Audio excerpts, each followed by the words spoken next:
Good afternoon, good evening, good morning. Greetings from Warsaw, Poland.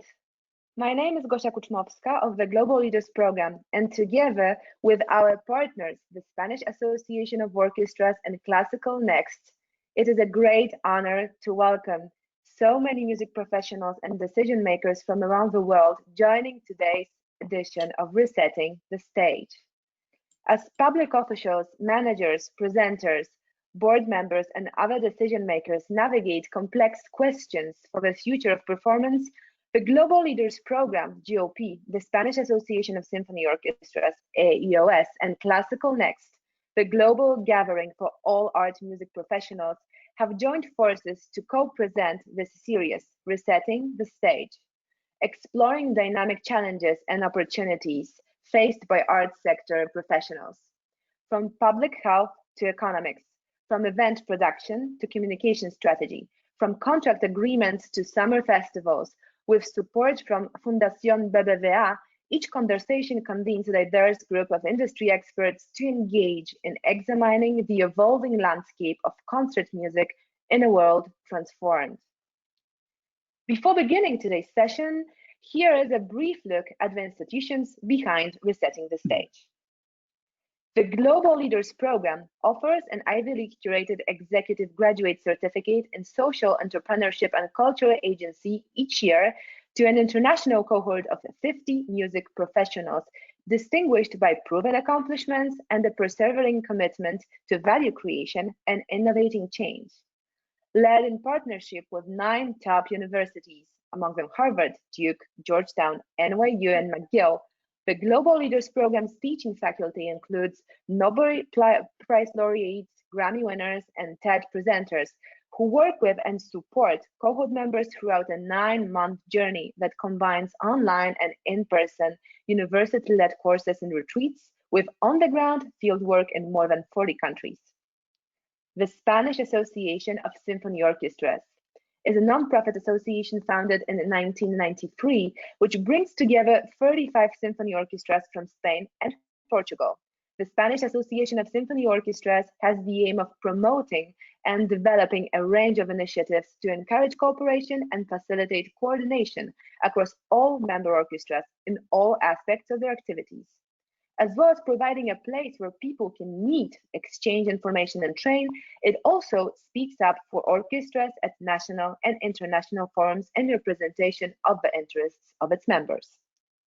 Classical Next is the annual global networking and exchange hub dedicated exclusively to classical and art music for all professionals, artists, managers, presenters, orchestras, labels, educators, press, media, publishers, and more. It offers them a place to meet and connect, do business, brainstorm, create, and be inspired. Through its interactive conference, project pitches, showcase concert, expo, innovation award, and networking, Classical Next offers cross-continental and cross-sector discussion to help the global scene optimize what the art music form is and can be, as well as how it is presented, disseminated, and received. Links to learn about each of these institutions can be found in the chat. And speaking of the chat, before welcoming today's distinguished speakers, I would like to share 3 brief housewarming requests that will help to make today's session more interactive and engaging for all of you who have joined today. On the right-hand side of your screen, you will see a control panel, which includes a questions section. Please go to this section now and write your name, country of residence, and your organization. We will receive and repost many of these into the chat box below to give you all a sense of great diversity of participants joining today from around the world. This questions box is also where you can post comments later in the session to add perspective to the conversation. Again, we will repost many of these into the chat box for the benefit of others. You are also encouraged to engage directly with our panelists by posing a question for one of them in the questions box. Please submit your questions as early as possible in the session, as there will be a limit to how many can be answered. And in posing your question, you may wish to address it to a specific member of our panel. Finally, at the end of today's session, you will be prompted to complete a brief survey that will appear on your screens. We kindly ask that you share constructive feedback or suggestions for future sessions as we continue to evolve this growing series to address topics and challenges of relevance to all of you working in the sector around the world. Now, it is my great pleasure to invite today's illustrious panelist and moderator to join today's session, dedicated to the subject of restoring trust, contracts, and cancellations. This distinguished group of experts will consider the following questions. To what extent have recent disruptions and ongoing uncertainties impacted trust within the performing arts sector? And what responsibility do presenters, managers, agents, artists, and public officials share in a renewed future for agreements? It is my pleasure to welcome Marie-Josée Desrochers, Place des Arts Montréal. Marie is CEO of Place des Arts Montréal, previously Chief Operating Officer of the Montreal Symphony Orchestra. She has more than 2 decades of management experience in the cultural field, holds a master's in music from University of Montreal, and is a graduate of the McGill HEC EMBA. Marta Gilmer, San Diego Symphony. She became CEO of San Diego Symphony Orchestra in 2014 after a 35-year career at Chicago Symphony, where she developed partnerships with leading artists from Yo-Yo Ma to Pinchas Zuckerman and executive produced Beyond the Score. A graduate of Northwestern University School of Music, Gilmer has been active as an alumna and was awarded the Northwestern University School of Music Alumni Merit Award. Gary Ginstling, National Symphony Orchestra, USA. Gary joined the National Symphony Orchestra as chief executive in August 2017. Shortly after his arrival, the NSO launched the tenure of music director Gianandrea Noceda. Previously served as CEO of Indianapolis Symphony and in leadership roles at the Cleveland Orchestra, San Francisco Symphony, and Berkeley Symphony. Sir David Whelton, recipient of the Order of the British Empire, served as managing director of London's Philharmonia Orchestra until 2016. During his tenure, the orchestra became an indispensable part of British and international musical life. It established new relationships that shaped its musical history and initiated and developed the concept of orchestra residencies. Sir Whelton currently serves as chairman of the Mayfield Valley Arts Trust, as well as in governance positions on the boards of a range of international arts institutions, festivals, and educational endowments. We regret that Elmar Weingarten, Berlin Philharmonic, former managing director of this Philharmonic, could not take part as planned today due to an unforeseen development. Today's question and answer period will be facilitated by Fabienne Krause, General Manager of the Classical Next. And with our panelist introduction complete, it is my great pleasure to welcome today's distinguished moderator to lead the conversation. Jasper Parrott is one of the world's most iconic music and artist managers. HarrisonParrott, the company he founded in 1969, celebrated its 50th anniversary last year. Parrott is credited with pioneering innovative methods of handling the careers of classical musicians, and in 2015 was named Artist Manager of the Year by the Association of British Orchestras. He is co-author with Vladimir Ashkenazy of the book Beyond Frontiers, published by Collins. Welcome, Jasper. Wonderful to have you here today. The floor is yours.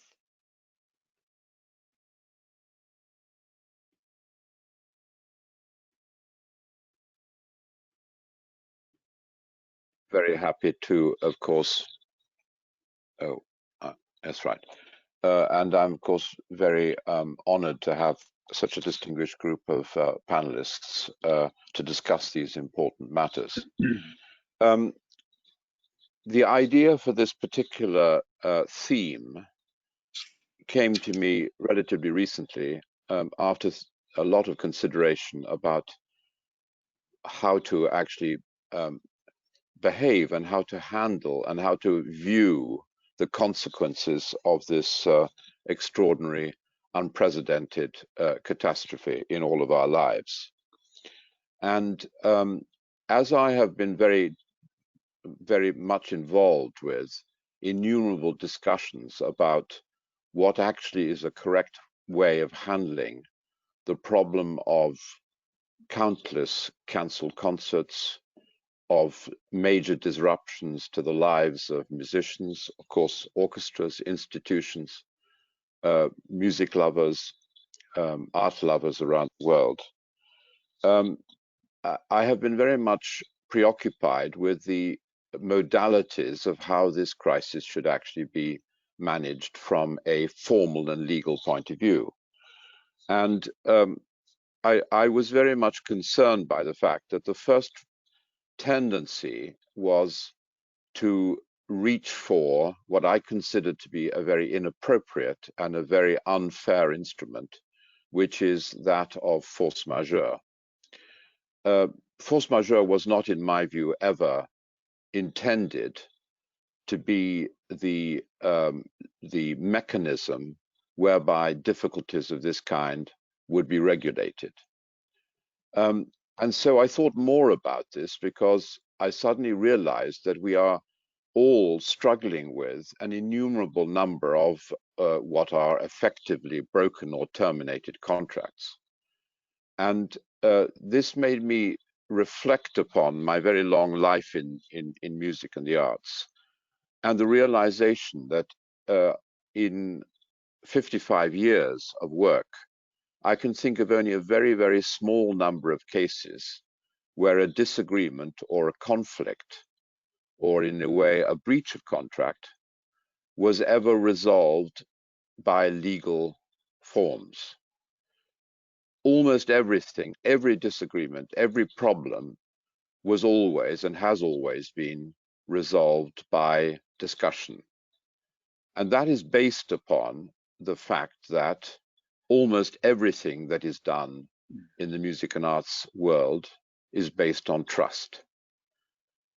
I think all of us will probably echo the fact that we routinely are too busy to receive and deal with complicated contracts, often which conform with different national traditions or templates.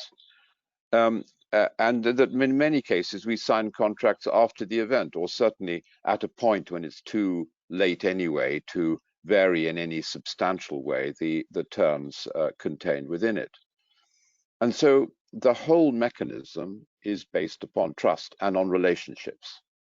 And when there are very difficult circumstances of one kind or another, there is always a resolution through some form of mitigation and some form of balanced view about what is fair and what is actually going to be conducive to the continuing of good behavior and of also of the flowing continuity of the hundreds of thousands, even millions of transactions which are carried on sequentially throughout our lives. So it seemed to me that this is one of the most important and the most serious issues which we have to consider, which is how to restore that trust and how to find new ways of dealing with all of the different results of this catastrophe, this sort of landslide with which we are all facing.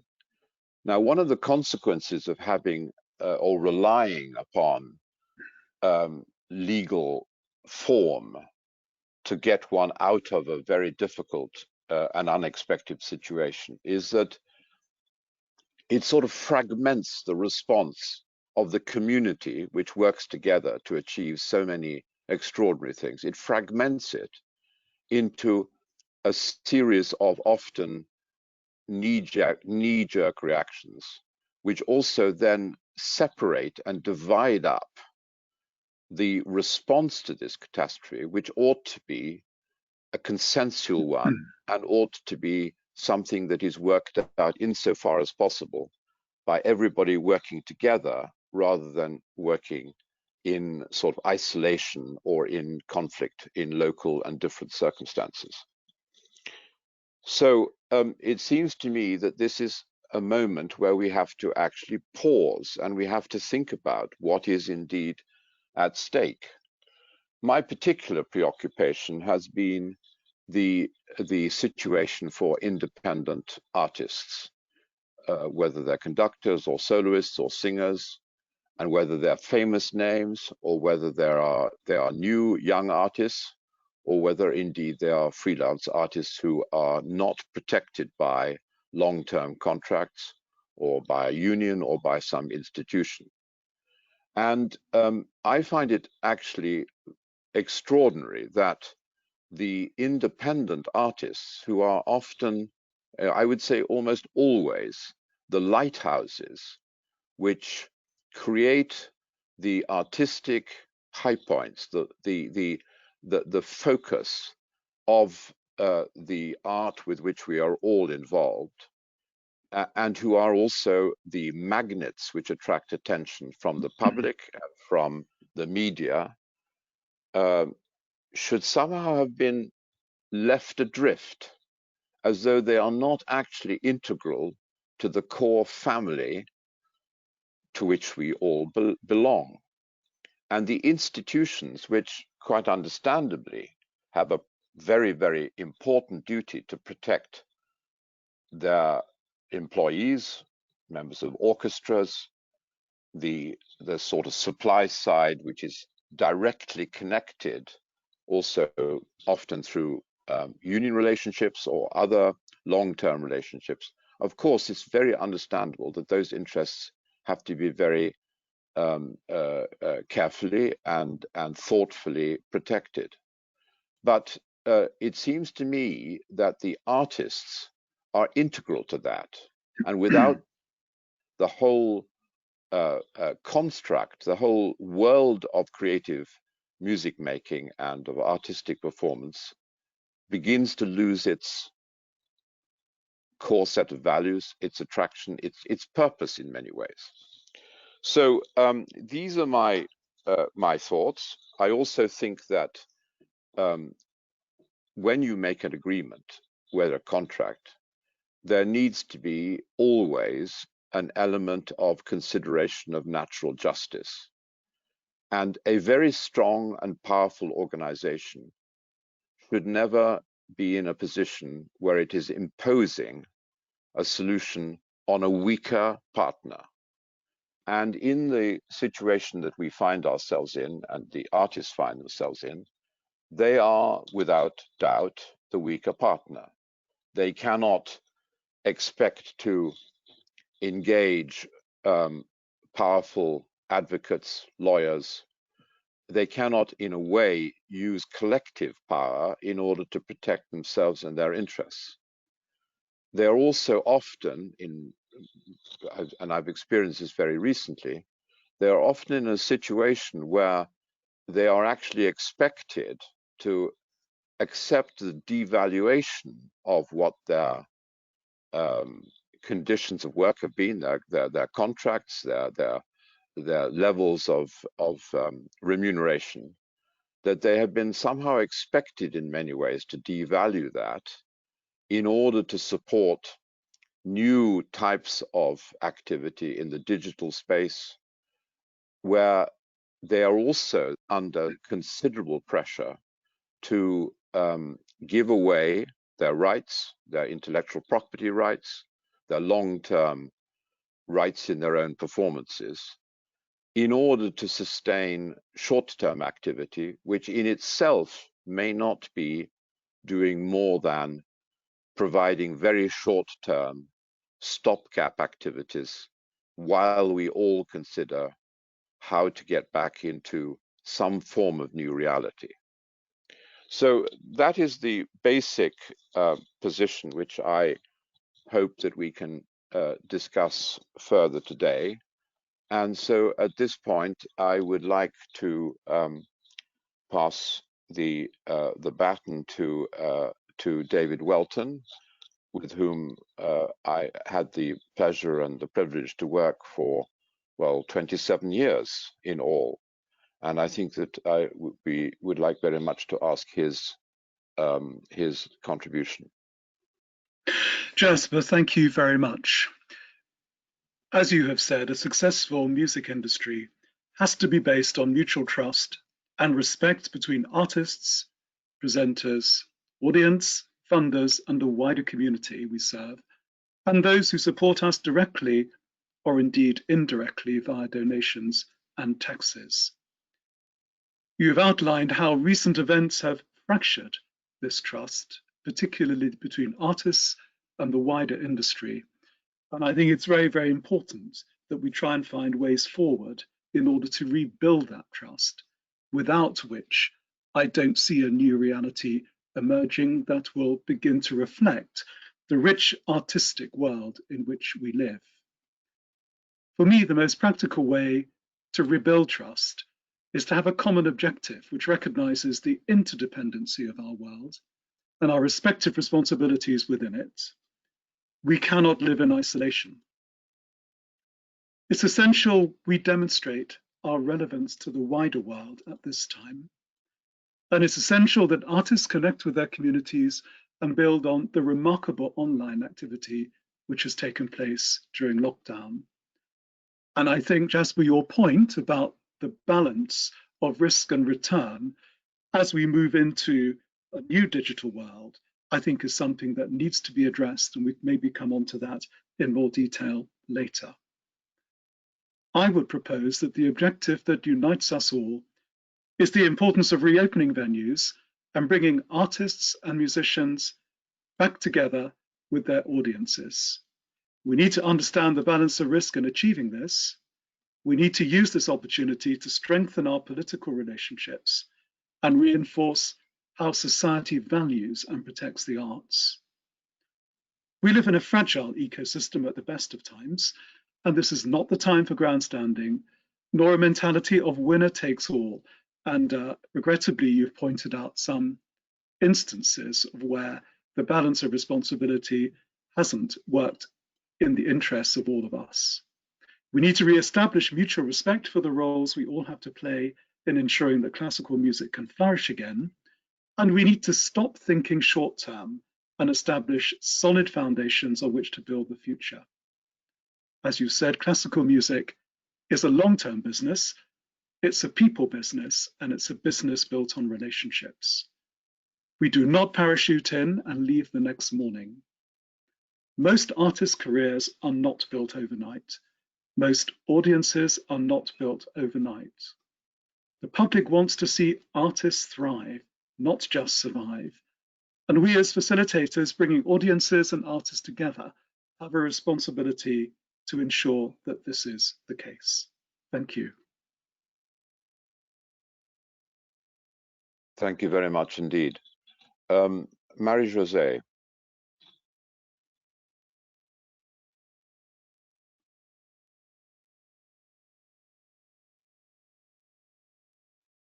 Sorry about that. Thank you, Jasper.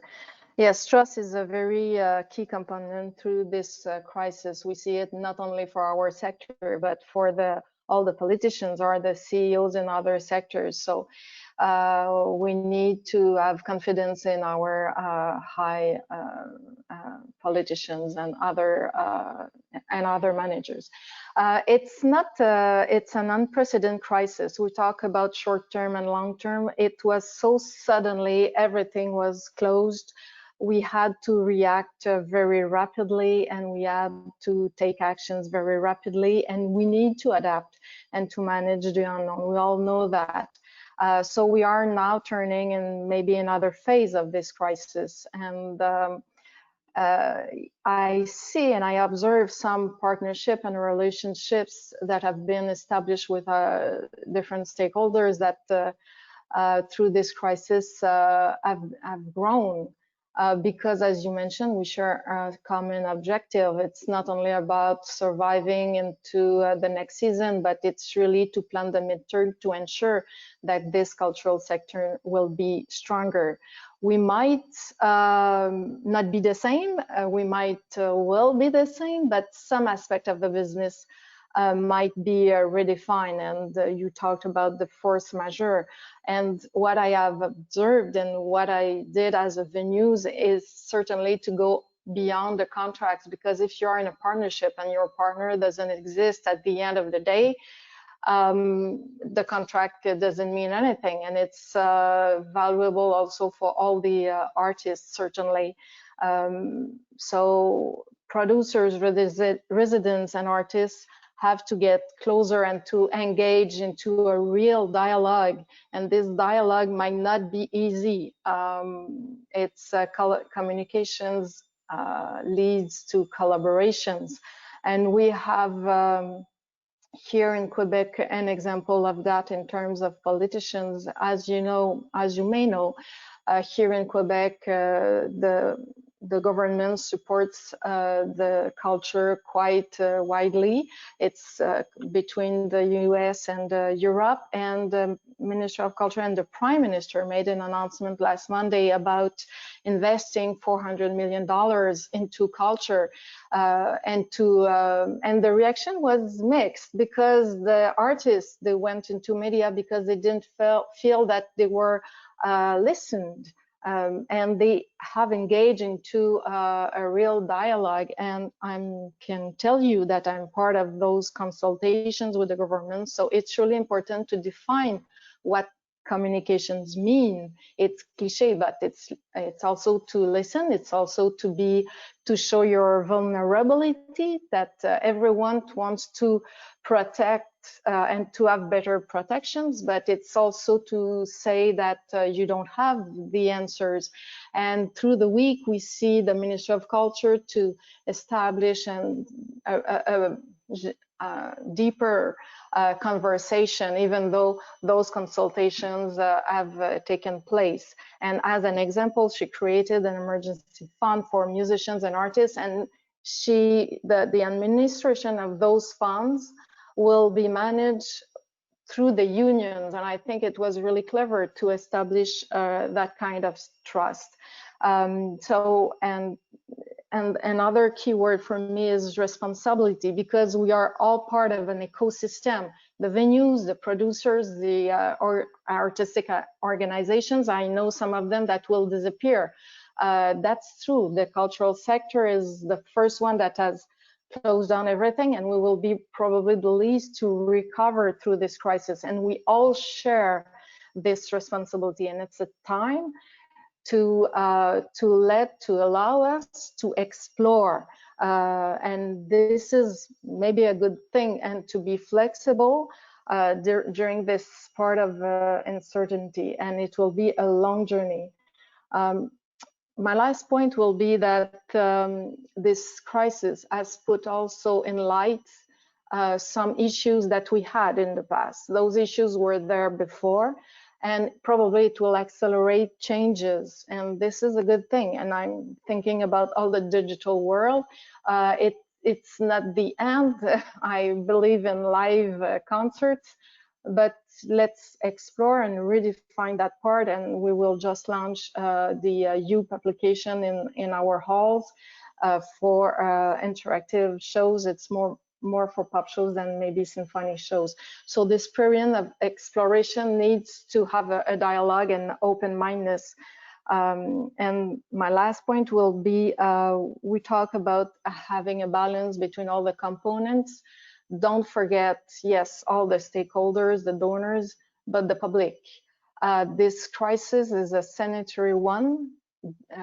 It's the first thing is not financial, of course, so many repercussions on the financial side, but it's sanitary, and we have to secure the public to come back to our halls. It's the first and foremost priority, because without the public, there will no be a cultural sector. And we will open at the end of the month. We don't know. Our halls are empty because everyone canceled. So we will define some guidelines, and not some guidelines. We have thought a lot about that, but the public is certainly part of this trust, and it's all the parties, artists, the relevant of all the artists, that what they have done since the beginning of this crisis, and we talk about that for 20 years now. So it will emphasize certainly those aspects. Thank you. Thank you very much, Marie-Josée. And actually, indeed, I think that part of the big bargain is indeed the bargain with the public, because after all, if the public is not motivated and interested, and they do not feel that they're getting the inspiration and the value that they are themselves investing in it. Again, well, what are we doing? Gary, would you be kind enough now to join? Thank you, Jasper, and good afternoon, everybody. And I'm delighted to be here as part of this conversation. I also want to begin by keying off this word trust. I'll say a little bit about, from my standpoint, when I think about trust, I'm immediately led to the importance of understanding the perspective of the issue from the side of your trusted partner and putting yourself in their shoes, so to speak. And so it was helpful, Jasper, to hear you frame the perspective from the point of view of the artist. I wanted to take a little bit of time and share with you all from the point of view of somebody who manages an orchestra, the National Symphony here in the United States. We are based at the Kennedy Center and are part of the Kennedy Center. And let me tell you a little bit about what we've been experiencing since mid-March, when the Kennedy Center closed its doors. The Kennedy Center has one of the largest operating budgets of any performing arts center in the United States, more or less $200 million a year, and the orchestra is a piece of that budget. The Kennedy Center has 7 stages where we sell tickets to performances that range, in addition to orchestras, theater, Broadway theater, ballet, opera, chamber music from range of sizes. And of course, for the first time ever, all 7 of those theaters were shut down at the same time. Of our operating budget, unlike many other entities in the United States, where the majority of our operating budgets are funded via philanthropy, the Kennedy Center is a little bit different model in that actually upwards of 70% of our budget is covered by earned income from ticket sales and concessions and parking and all those fees associated with performances. So when you turn off all of those performances and all of those revenues at once, 70% of the budget is immediately impacted. And then we can talk about, in particular in the US, the philanthropic impact, which I think is certainly yet to be seen over the long term. And so, you know, I'm sure I don't need to persuade anybody that the situation overnight became absolutely dire. We immediately had to cease paying over 200 part-time employees who were ushers and worked in our gift shops and our parking attendants, and they haven't received a paycheck since the performances stopped. As of early April, the Kennedy Center stopped employing temporarily many employees. At the National Symphony, 75% of our staff were furloughed as of early April. We negotiated an agreement with our musicians to significantly reduce our compensation to them during this closure period.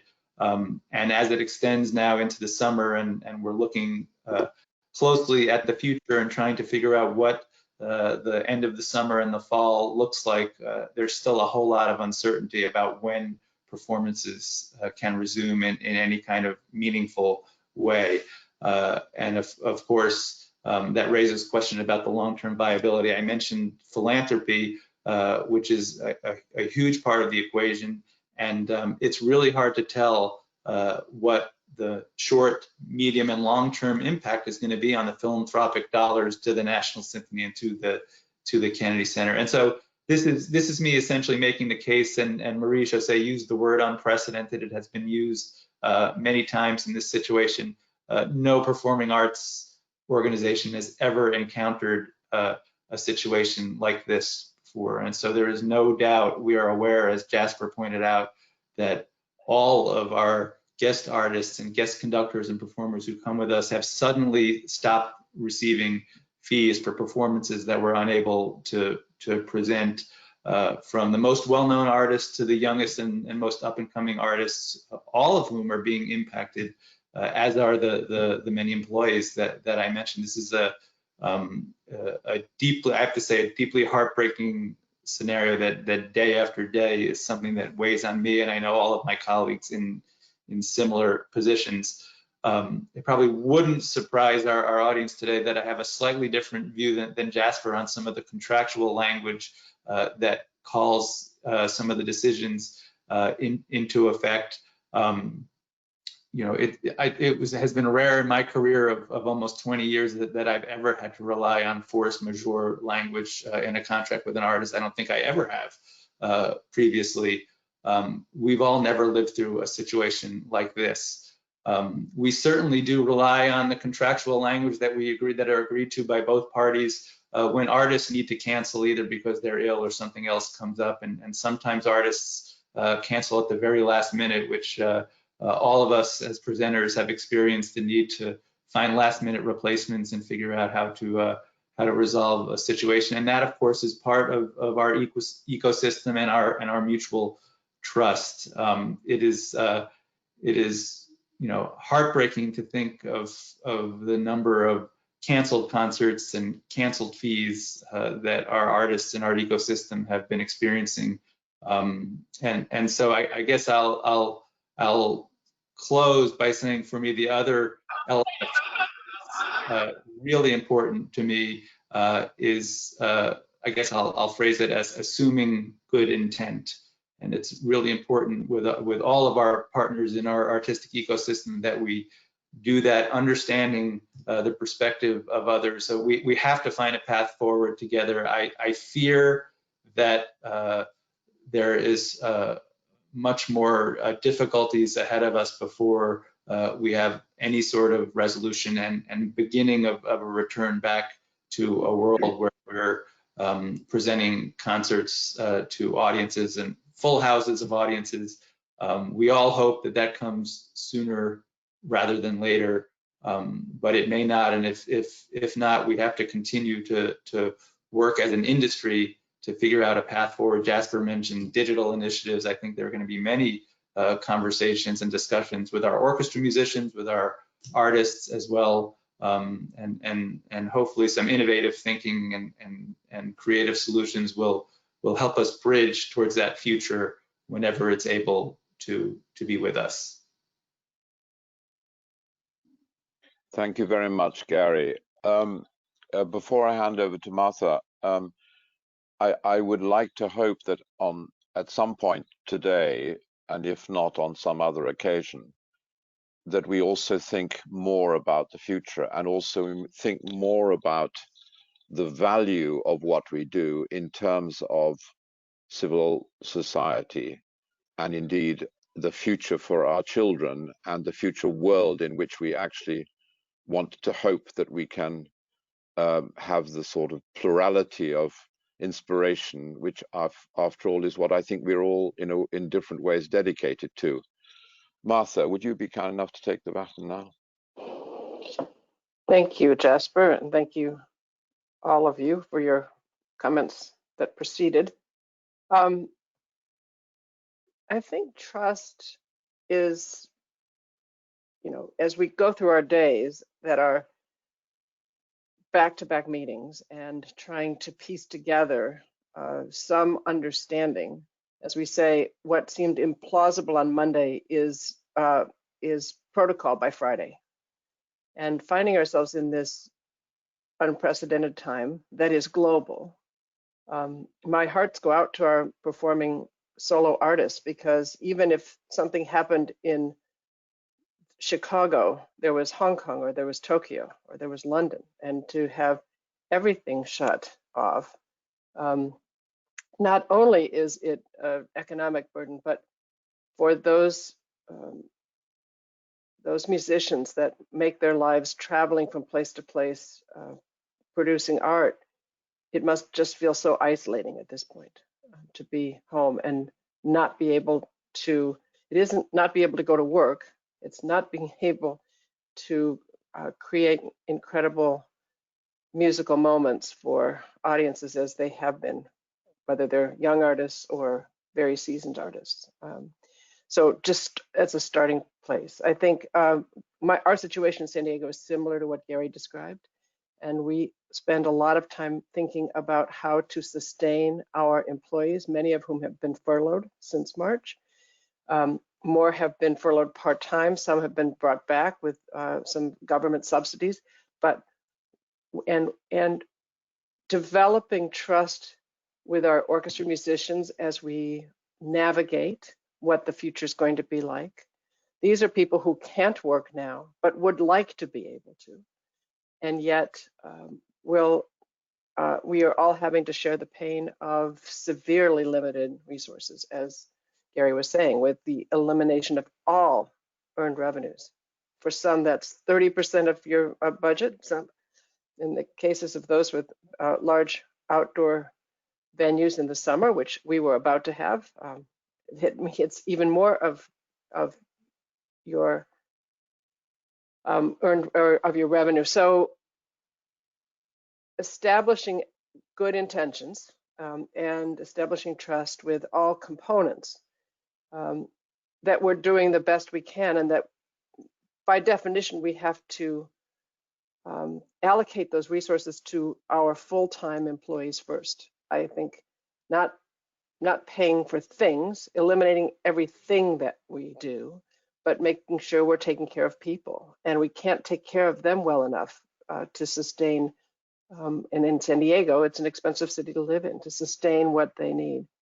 So having that conversation, and the uncertainty of the future is something that we confront every day. There's no telling when this will end, nor how long the tail will be. And in Europe, it's heartening to see concerts starting with small numbers of people, and we're not there yet. And I think this is a very regional decision, and yet it's probably going to be made on a state, at least a statewide, but in some cases national point of view. And that is going to be something we have to navigate back, because we don't know what it will look like. And honestly, when you do the numbers and you look at public performance with a limited audience, you have to invest even more to sustain that. Even though, and so not knowing when people are going to feel comfortable coming back, navigating the future, Jasper, and looking at how we are going to be able to sustain this long term. As Governor Cuomo said, shutting down was easy. Opening back up is going to be considerably harder. But I want to, and trust is involved in all of that. And it's hard for a group of, in our case, 82 musicians to look at me and say, how do we know that you care about sustaining us? How do we know you're doing everything you can to channel the resources you have and still save back enough to reopen? How can we trust you? And I would ask that question if I were them as well. But in America, in these days, what concerns me is, I think the trust in our sector, the fact that we're having a conversation about it, is more intact than in many other places, and we should value that and cherish that and nurture that and continue that. And not being able to fulfill a contract does not mean we've breached trust. It means we're doing the best we have with so much less than we had. But I think the trust in one another and having frank and candid and honest conversations about the future is also something we need to strive for, because honestly, you look in this world and it is the absence of trust that is creating an incredible break in our society right now, and great pain. And in our Black Lives Matter issue, with issues with what we have been witnessing in our cities, trust is a word that is more sacred than ever, and it's less available to us. And we have to insist it come back. So how our orchestras can play a role in that is an even more global conversation to have. How can we restore trust in humanity in one another? How can music bring that back? How can we stand strong? I think those issues are easy to put off. I have, because I have the urgent in front of me. But I think we really have to, if we're going to talk about trust and coming back, all of us, we also have to think about the world and what it needs from us and what our priorities are. So that's how I would close. Thank you very much.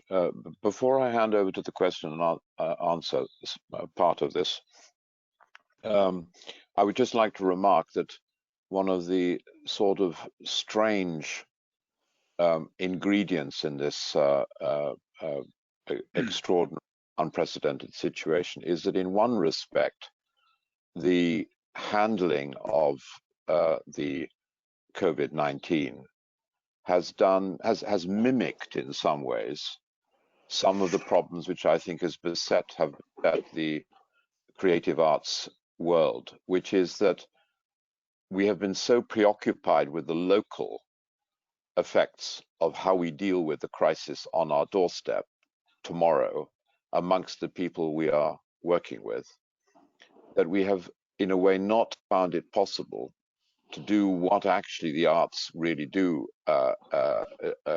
aim for, which is to unify and to bring people together. And in a way, the handling of the pandemic, particularly in Britain and in some other countries, has been a terrible example of the failure to unify and to learn from the experience of others. And that, I think, is one of the great lessons which we need to also think about and engage with when we look forward and we look to the new world which we must all engage with and contribute towards 21, 22, whenever it comes. Fabienne. Connected. Yes, thank you. Thank you so much, everyone on the panel, for sharing your thoughts and ideas and experiences in this. So this was already inspiring exchange from all of you, which gave us insights and reflections on how important and multidimensional this topic about trust contracts and relationships currently is and always has been. I now have the joyful task to widen our discussion and to open the floor with questions from the audience. So the chat box is always like a parallel universe, and we saw a lot of questions coming in and also great discussion evolving. So let me check what we could pull out so far from the questions in the chat box. So the first question is for Martha Gilmer from Ignacio Baron Viela, Executive Director, Billing Symphony Orchestra in the United States.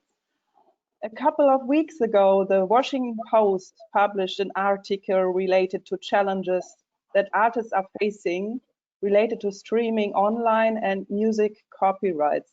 As COVID-19 forces more and more classical musicians and organizations to shift operations to the internet, they are having to contend with an entirely different but equally faceless adversary, copyright bots. What elements organizations and artists should consider regarding online copyrights and possible contract modifications? Martha, do you have a comment or idea how to answer this? Sure. Well, I think that there's been a lot of conversation about how we turn our live performances into virtual performances. And, you know, the issues specifically of copyright are limited more or less to specific pieces of music. So we have a reduced amount of repertoire that we can do without calling on that. And I think that's feasible. There are, you know, it goes to Jasper's point, there are people all along this chain that have relied on revenues. But I think this is a time to say that we all have to participate in some way, and that making music available and not prohibitive at a time when this is free, most of this is free content, that ways need to be found to reduce that burden.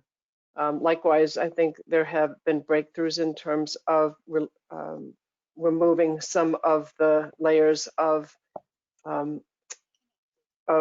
streaming and making historic video possible. But I think in creating new, we just have to understand that during this time, at the very least during this time, that those restrictions need to be released so that we can reach people, because people can't come to us. The model doesn't hold anymore, the model that we've had. And I think it's going to take time for people to feel comfortable to come back, but this is a time to relook at everything. Mm-hmm.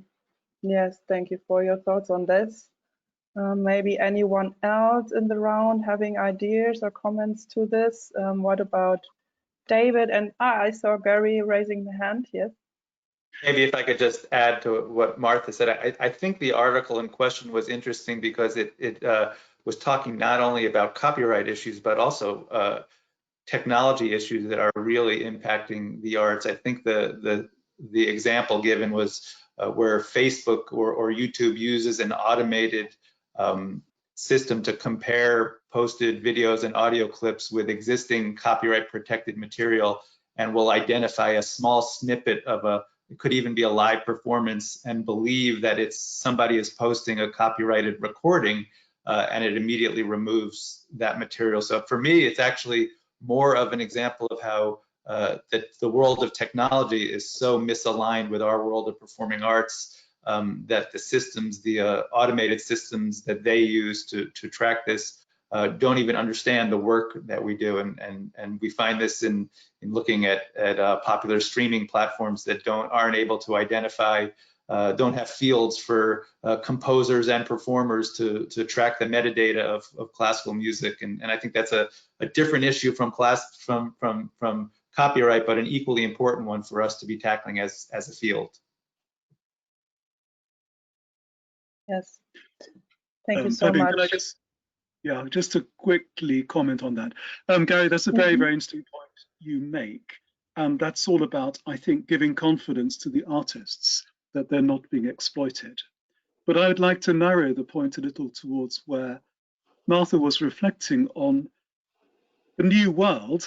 There are a lot of organizations that for various reasons are ahead of all of us. And I think one of the common denominators has been the value in focusing on how this incredible digital opportunity which has arisen through contacting people in new ways through the lockdown is actually hopefully going to bring in broader audiences, more diverse audiences, more curious audiences, and allow us to broaden the repertoire. And in fact, the impact of what we do has greater potential as a result.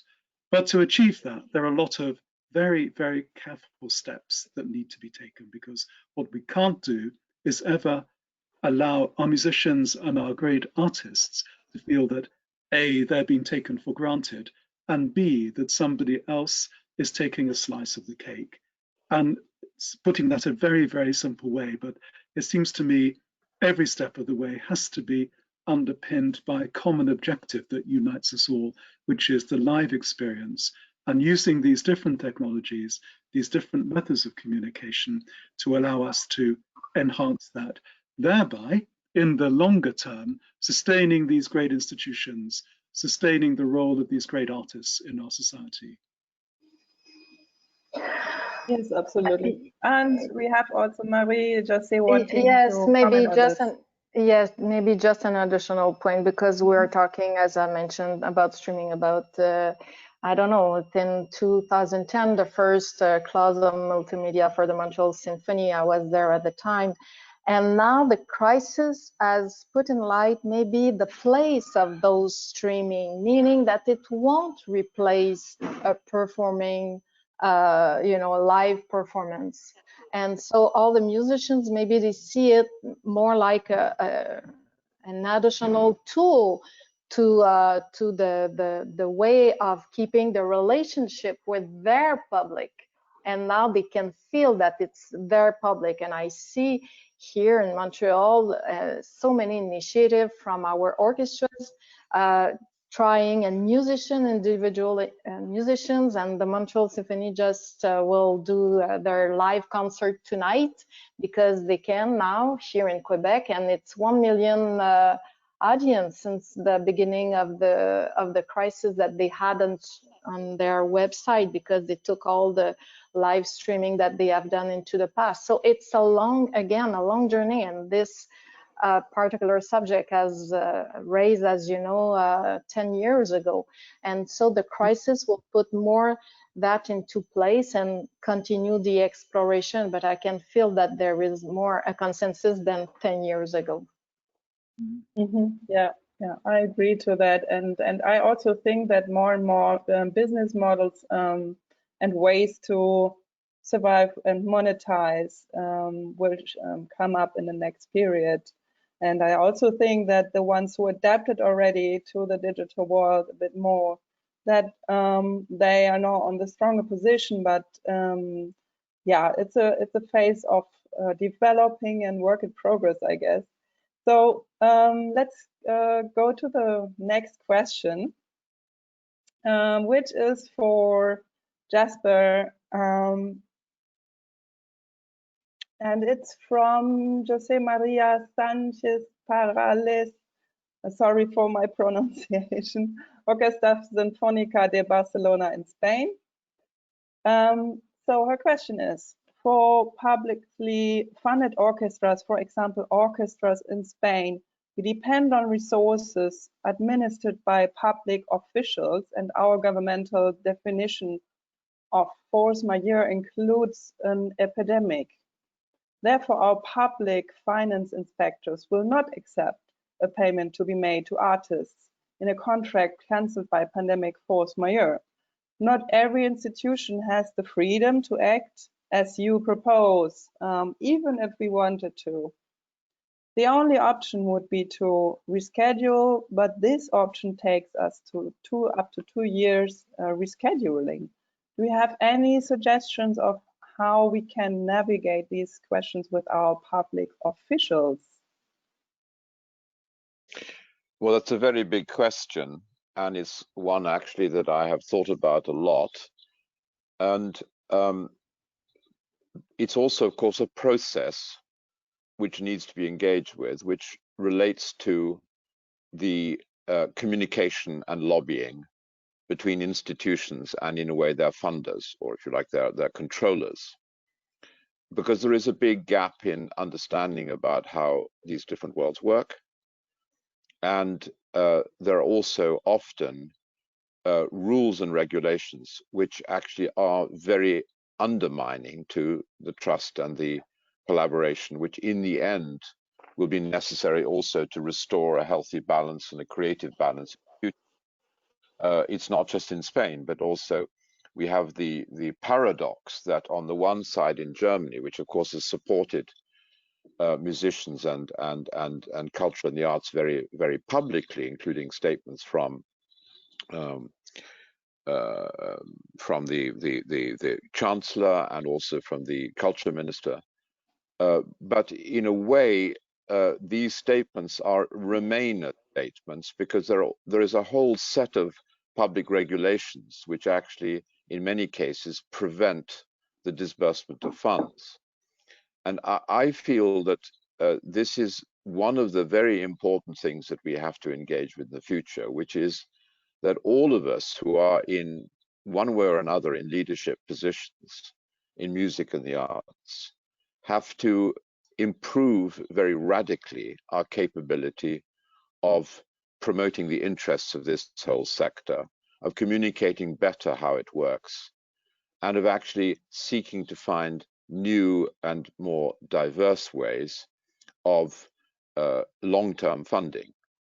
As far as the question of dealing with the problem as it currently is, I have to say I've made some calculations just about what it actually costs to make some form of compensatory payment to artists who have lost all of their engagements, let's say from the middle of March until the end of this current season. And I'm impressed by the fact that it isn't a very huge amount of money.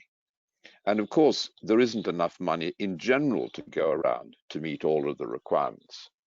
But if you believe, as I believe, and I think many other people do, that not just the creative artists, but in a way also the supply side of the innumerable small companies which exist in providing services to orchestras or festivals or to art centers, indeed to the artists themselves, and in promotion, in photography, and in design, all of those sorts of things. There has to be some change of thinking about how this works. And I think, therefore, that small payments, as have been made now, with admirable, I think, ethical value in France, where there has been a calculation whereby there are relatively small payments made to the people who've lost their engagements. And there is a sense, therefore, of care of the enlarged community, of the larger family. There's also other possibilities, which is finding new possibilities to restore the engagement. Certainly, that's often very difficult. It's also often, of course, replacing work which would have been paid anyway at that time. But there could be, I think, ways of paying some advance in good faith, in trust, for an activity which would then be resumed later. So I think that there are many different ways of finding something which binds together the creative partners in these enterprises and not separating them and leaving them somehow as though they are sort of cast out from the consideration of the community as a whole. Yeah, okay. Thank you for this very elaborate answer. In order to get more of the questions on the table, I jump to the next question already now. So this question is for Gary from Carol Eddy Echo Chamber Orchestra, Enriching Lives Through Music, SF Bay Area, USA.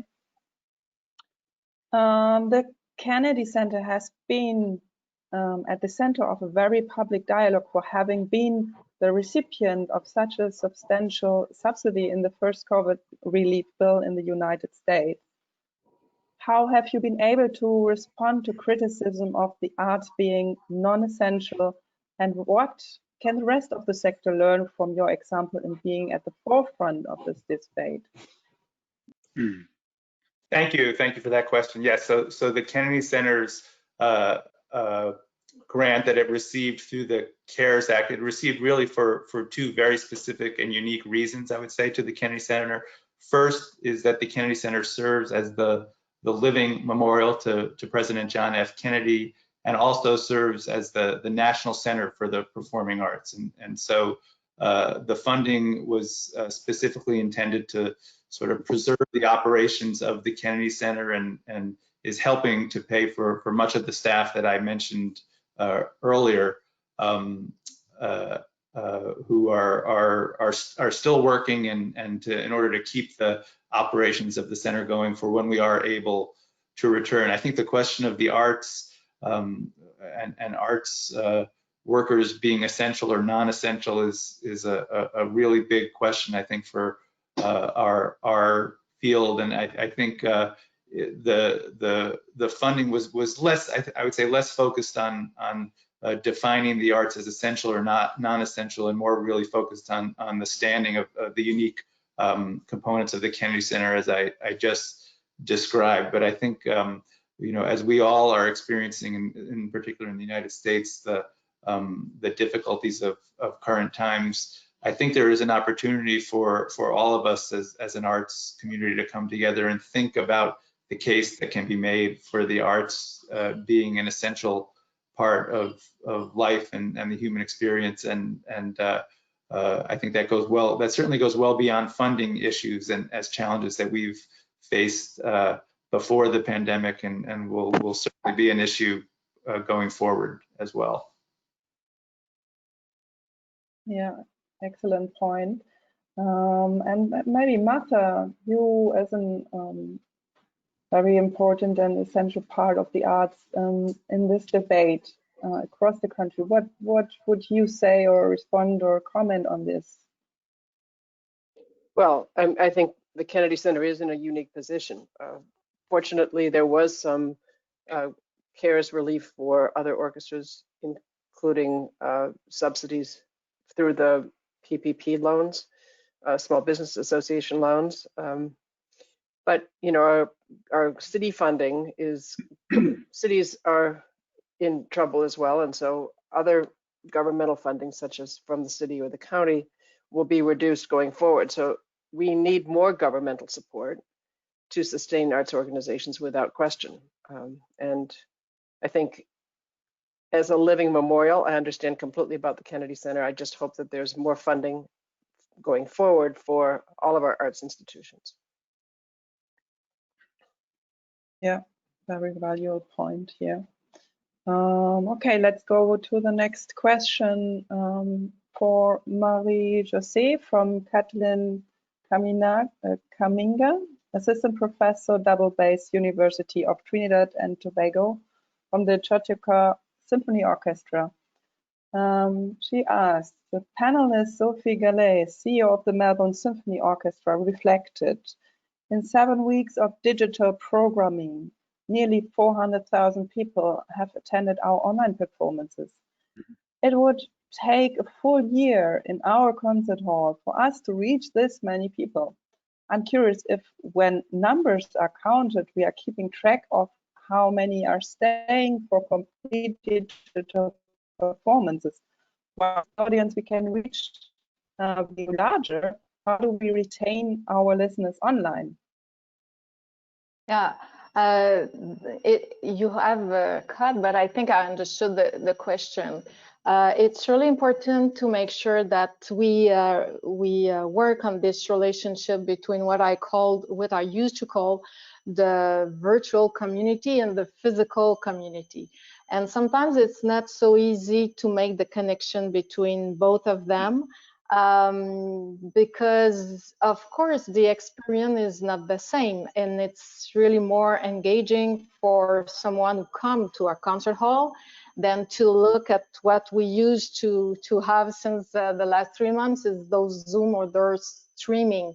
But it's really a tool to keep the relationship on a day-to-day basis or on a weekly basis during this time of crisis, and it's all part of the communication plan, is my point of view.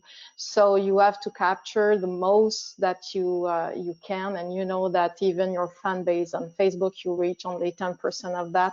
So it's really more complicated than it used to be, but it's very important to have all those tools to make sure that you capture the most of it, and to make sure that I'm sorry to call that, but the real experience is to come to your concert hall. But those initiatives allow you to keep the relationship.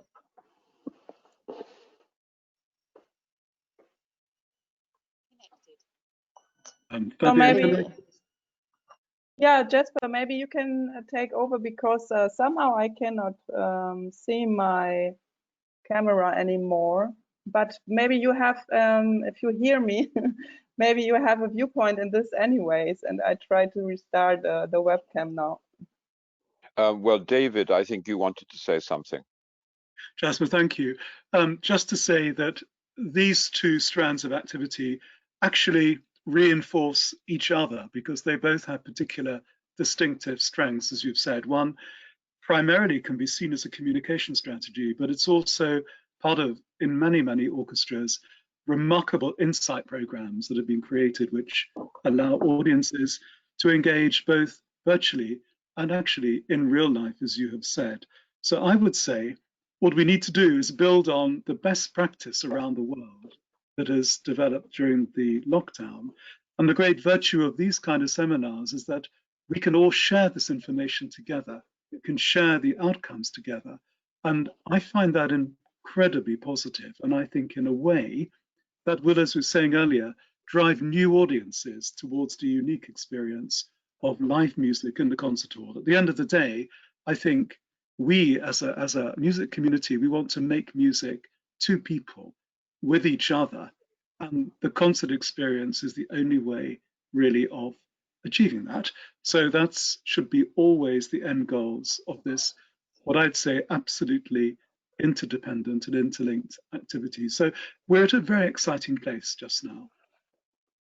And if Yeah. I may add, as I mentioned, it's a time for exploration, and don't have too much expectations on all those digital tools. As I mentioned, we will just launch today the app tool, Youp.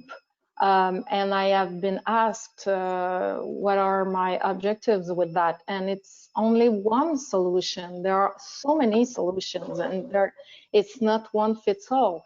So you have to just explore, and from experience to experience, you will learn, and you will something will come up with those explorations. If I could just add a few words, I see going forward both very, very exciting possibilities, as indeed David and others have alluded to. But I think there are also huge challenges, because I think what we are all learning, and what our public is learning, is that space and venue, as we understood them, may need to be reviewed and renewed and changed as we go forward. And that's not just a question of the result of this cessation of public concerts and therefore the implementation of the digital world, but it's also connected up with climate change. And many of the buildings and the venues in which we are used to consume or engage with art will be proved to be no longer fit for purpose in the next few years. And there will need to be a very fundamental review of what it is that a space is in which the arts can be actually enjoyed and appreciated. In some cases, there will be quite small ones. In some cases, there will be site-specific. But I think this is one of the big considerations, and Marie-Josée is quite obviously very, very fundamental to your view going forward, as it is indeed to Martha, in terms of developing also the new summer activity and the great new project that you have here. But I think we have to start thinking positively about these things, because if not, they will cascade upon us. Well, we're delighted to be finishing the construction on this outdoor venue that Jasper was in on the beginnings of. And because in the weather of San Diego, it gives us hope that we're going to be able to return to producing concerts earlier and sustain it longer in the year than we might have otherwise thought of. And so you're right. Plus, we're looking at how we're going to address issues of our indoor site and how we adjust them for a different configuration of audience down the road. So, and not to mention HVAC and air circulation and all of those important things. So. Thank you very much also for this last comment. We close the question and answer part because we are running a bit out of time. But thanks everybody who shared their questions, and sorry that we couldn't address all the questions. So now what I would love to see is a little bit of conclusion or reflection of this round. So what, in your point of view, were some learning points you now might have? I know that's such a complex topic, and it's great that you touch so many layers and aspects. But now to come to a kind of conclusion for this round today, Martha, what do you think, as in your viewpoint, what are you taking with you? Well, I would say that from this time in general, and today is reflective of that, the importance of taking the time to listen to so many different points of views and different ideas and experiences, and as we explore and expand our reach to our audiences in different ways, to learn from one another, and also to listen to our staffs and listen to our world and what it's doing, because I think we are essential. Not being able to express ourselves in this particularly challenging time underlines that essential nature, but not everyone, but people are going to look to us for different things going forward. So I have appreciated the opportunity to be in closer touch with colleagues from across the spectrum, not just orchestra world. And I really appreciate this dialogue today. I think hearing from others and their concerns and what they're doing is crucially important.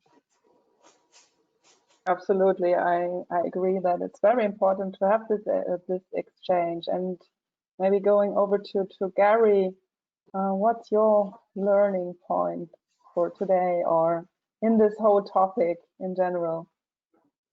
You know, I think it's really the conversations about the future that we're all having, and of course the role that digital will play, and how that might change, and sort of the amazing numbers of views. I think the example from Melbourne, we've had well over, I think, close to 1.5 million views of the material we've been putting online. How do we figure out how to, if there's a path to monetize our content online? And Jasper, of course, raised, I think, really important issues of having the artists be a part of that plan, and how to address their needs as well. Issues of copyright, so that everyone in the chain is being addressed and treated fairly. I think those are going to become ever more important questions for our future.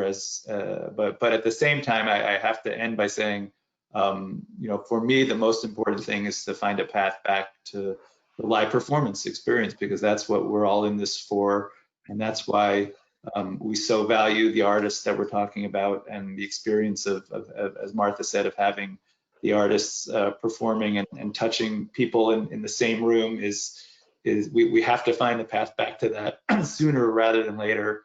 You know, I'll say that our musicians, and I know all of the musicians on Jasper's roster and everyone's roster, that as Martha said, they're in agony right now because they cannot perform, and so I'm continuing to be optimistic but also realistic about how that future can happen, and to the day when we can all be back in the same room and experiencing live performances. Absolutely, I agree that this system is looking and longing for the first live concert, and this will be a very strong experience, I believe, as well. So, so maybe Marie-Josée, what is something you want to share as a conclusion, or something you will take on for the next period or for the future? Yes, we talk a lot about today and next season, and as I mentioned, we will open at the end of the month in a new way of doing things. We might change some aspects of the business, but and we are under pressure, that's for sure. I'm concerned about the future, and we shouldn't lose the long run. Meaning our vision. What do we want as a venue? We run 6 halls, you run symphonies. What do we want about our vision, about our relevance in terms of the community? I know that it's something that we have discussed, but more than ever, we have to go back to this discussion. And so, as an example, I arrived a year ago and I wanted to develop, and now I'm more in a survival mode, but we have to take care of each other. And yes, it goes through contracts, but just to make sure that your partner, your artist, that they are well. So 2 points: being resilient, and certainly resilient doesn't mean not to be proactive, to be present, to make sure that culture is present in the mindset of everybody. So it's maybe the learning that I have. Yeah, I strongly agree here, and I also think, and thanks for getting back to the original topic of trust and relationships. This is very key to our sector, and yes, thank you for sharing this thought again. David, do you want to comment or share your thoughts of conclusions and what you take away tonight? I think, first of all, so much in common between us all, which is wonderful and reassuring. But in dealing with this extraordinary crisis, in the main, it's brought out the best in so many people. And actually, Jasper's point about so many artists being in real financial hardship, of course, that cascades down into the chamber music sector, young emerging artists who really have no work at all. But what has so encouraged me for the future is the degree to which trusts and foundations and even individuals have seen how important these people are to all our lives. And although it's small sums of money, innumerable trusts and foundations in the UK have tried to bridge the gap as much as they possibly can. So I think that's really, really heartwarming and comforting. I think secondly, the degree to which, despite short-term problems, people are still focused on the future and actually drawing the best out of the extraordinary work that's been going on in the last 3 months. And I would say, finally, it's all about confidence. What we have to do is maintain confidence in this great art form. People need us. We need audiences. These great orchestras, these great artists, they have such an indispensable part of our lives. And for a minute, think, what would life be like without everybody that we work for and represent? And that shows you just the extraordinary value of the artistic community we all are, and how great these gatherings are in allowing us to share these thoughts. Thank you, David. For that very positive and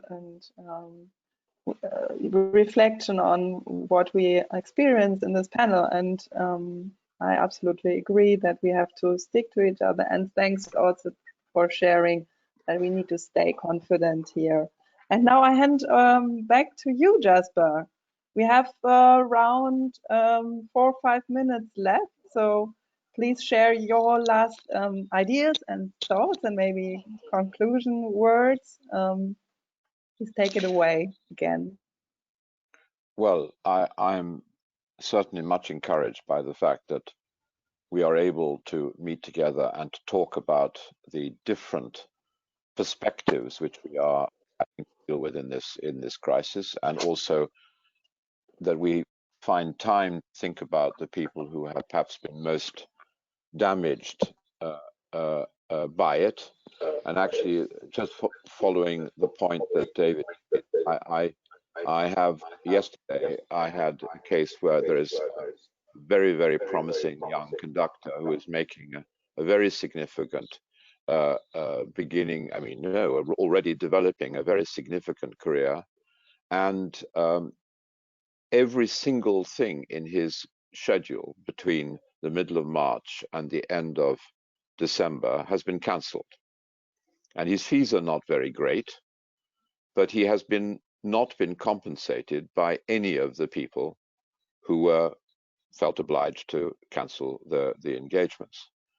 And I find it really something that is really missing in our society, that there is not an adequate sense of how people like him and others, but in other difficult circumstances, don't have some more immediate opportunity to be re-engaged with the active world of creative music making. And I would just go on to say that in an ideal world, I think it would be great if we also start thinking about the next stage of this discussion. And in a way, I think that we would do well to broaden the sort of leadership